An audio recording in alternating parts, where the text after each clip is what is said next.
everybody, this is a video overview of this tiny little knife.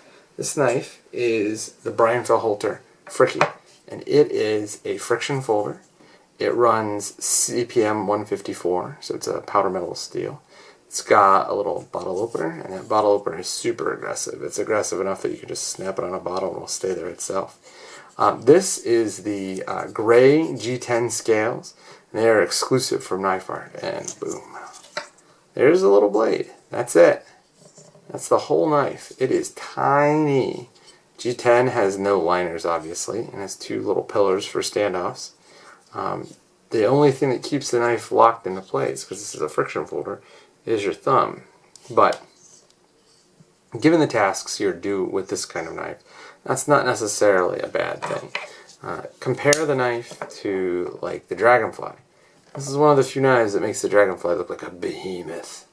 So this is not a hard use knife. It's just a perfect everyday carry knife. You could drop it in your top pocket. You won't notice that it's there. It weighs probably less than an ounce.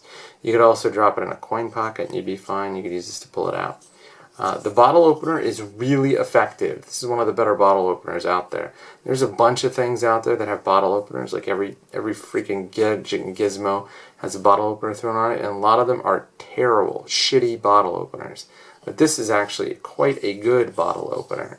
So I think that this would make like an excellent little, like if you're a guy in a suit, you just slide this in your pocket and you pull it out, and you can like open a package, or maybe if you're really good, you could peel an apple. You could definitely do some whittling, slice the threads off your tie, which is what I did when I carried this in my pocket.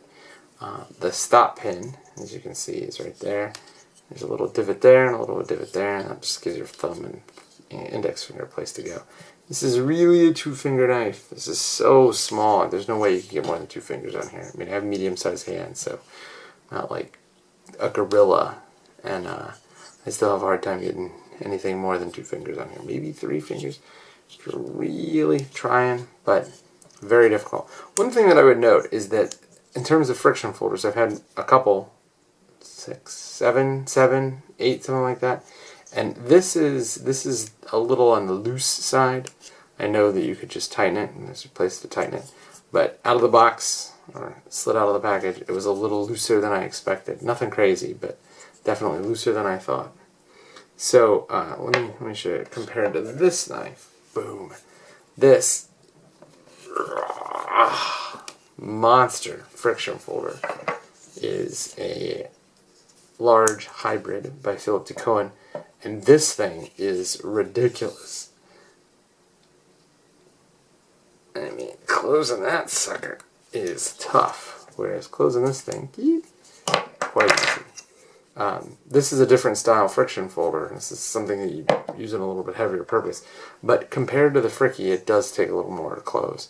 Overall, I have to say that in the roll, as like a small, tiny, very discreet, very thin everyday carry that can do bottle openings, this is a really cool little knife. I would never carry this as my primary knife. In fact, I'd have a hard time carrying something smaller than the Dragonfly. But as like a little backup, or as like a knife to carry in a suit or in slacks, this is really hard to beat. It's very light, it's not super wide, it's not super heavy, it's very thin. It just carries very, very well, and the 2 tasks that it does very well. So when you get a chance, go on over to Knife Art and take a look at this. This is a great little knife. And as always, Fellhoelter, one of my very favorite knife designers. He just killed it here. The fit and finish is absolutely immaculate. The edge is super sharp, super sharp, and the stone washing is quite nice. There's something like a ricasso here, so you can sharpen it all the way to the edge. The grind lines are very crisp and even. The plunge lines are nice. Brian just knows how to make a knife, and this is a very, very good little knife. I believe these are handmade by Brian, so when you get a chance, go over and take a look. And a review of this will be coming soon on